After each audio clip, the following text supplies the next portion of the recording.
The night of March 12, 1928, began quietly in the Santa Clara River Valley of Southern California. A crescent moon hung over the ridges, and the farming towns nestled along the canyon were preparing for another spring day of plowing fields and tending orchards.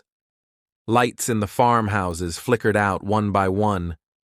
Families slipped into sleep, unaware that above them, tucked in a narrow canyon just 50 miles north of Los Angeles, stood a dam holding back billions of gallons of water.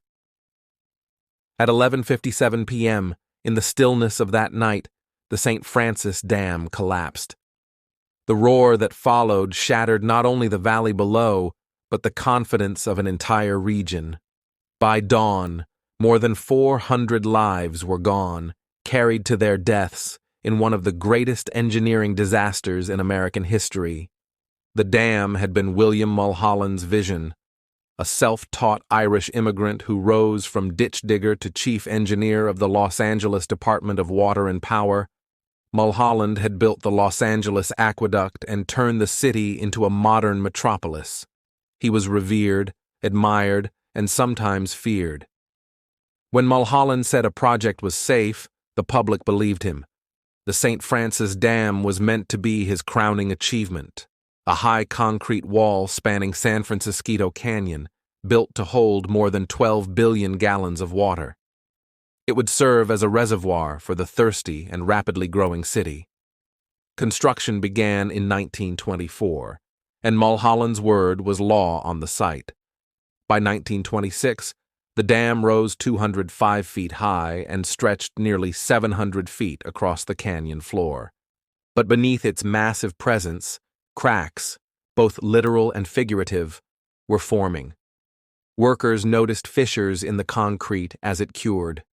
Mulholland dismissed them as normal. As the reservoir filled, leaks trickled from the abutments into the canyon walls. Mulholland, confident as always, insisted seepage was to be expected. Ranchers below, uneasy with the sight of water seeping and the sound of groaning concrete, voiced their concerns. Their worries were waved away. The man who had brought water to Los Angeles told them to trust his judgment, and few dared to contradict him. On the morning of March 12th, just hours before the disaster, a new leak was spotted at the base of the dam. Mulholland and his assistant, Harvey Van Norman, rushed to inspect it. They studied the flow, tested the water, and concluded it was harmless. Mulholland assured workers the dam was sound. He returned to Los Angeles that afternoon, confident he had done his duty. 12 hours later, the dam burst apart with a sound like thunder. A wall of water nearly 200 feet high surged forward, carrying with it a force equal to the Niagara River. The collapse was instantaneous and total. Concrete blocks weighing thousands of tons tumbled like children's toys. A black wave exploded down San Francisquito Canyon, sweeping power plants and workers' cottages away within minutes. Families sleeping in their beds never had a chance.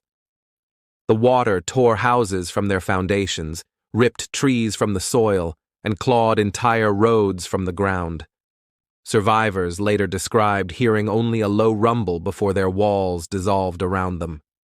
Those who ran found themselves caught in a torrent of debris. Splintered barns, smashed automobiles, livestock, and human bodies all swept together in a deadly churn. The flood raced westward. At 1 a.m, it struck the town of Piru. By 2 a.m, it roared through Fillmore, its streets a river of wreckage. Entire families were carried away, their homes shattered. Telephone poles snapped, bridges disappeared. By the time the water reached Ventura and poured into the Pacific Ocean 5 hours later, it had traveled more than 50 miles, leaving a corridor of destruction 2 miles wide. When the sun rose, the Santa Clara Valley was unrecognizable. Where farms and orchards had stood, there was only mud, silence, and the detritus of human life scattered across the fields. The toll was staggering. At least 431 people were confirmed dead, but the true number was almost certainly higher. Many migrant workers and their families were swept away without record. Bodies were discovered as far as the ocean, deposited on beaches 50 miles from the dam. Some were not found until months later.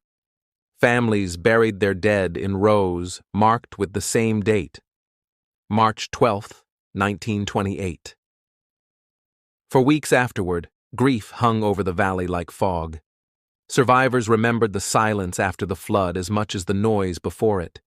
The absence of voices, the empty houses, the sound of wind passing over ruins where communities had stood. Investigations began immediately. Mulholland, once untouchable, sat before an inquest, hollow-eyed and broken. Engineers determined the dam had been fatally flawed from the start. Its foundations rested on unstable rock formations, schist and conglomerate, that crumbled under pressure. Water seeped through the abutments, weakening the structure until it could no longer hold. Mulholland, devastated, accepted responsibility. His voice cracked as he told the panel, "Don't blame anybody else, you just fasten it on me. If there was an error of human judgment, I was the human." It was the end of his career. He withdrew from public life and died 7 years later, a man haunted by the memory of the disaster that bore his name. The collapse of the St. Francis Dam reshaped American engineering. California enacted stricter dam safety laws. New geological surveys became standard before construction. Engineers learned that confidence was no substitute for caution, and that no reputation, however large, could outweigh the responsibility of safeguarding lives.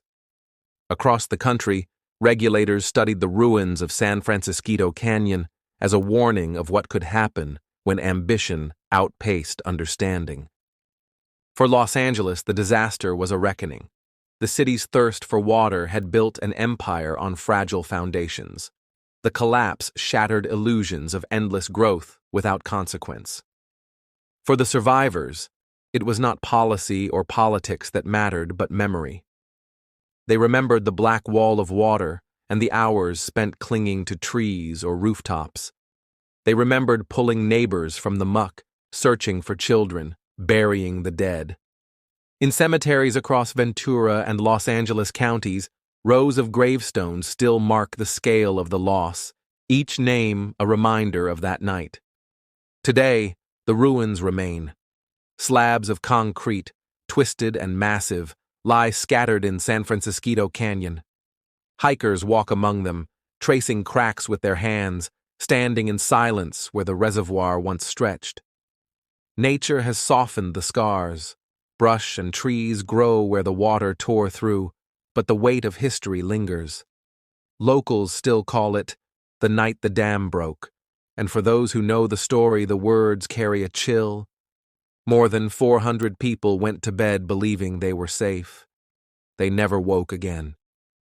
Their story remains one of the most sobering chapters in California's history. The St. Francis Dam collapse was more than an accident. It was the collision of ambition, overconfidence, and geology misunderstood. It was a reminder that every decision in engineering carries human lives on its shoulders. And it was a tragedy that turned a symbol of progress into a grave marker for entire communities. The ruins still stand, and with them the memory of the night water turned deadly in the canyons above Los Angeles. Thank you for listening to Road to Ruins. Subscribe for more true stories from the world's greatest disasters.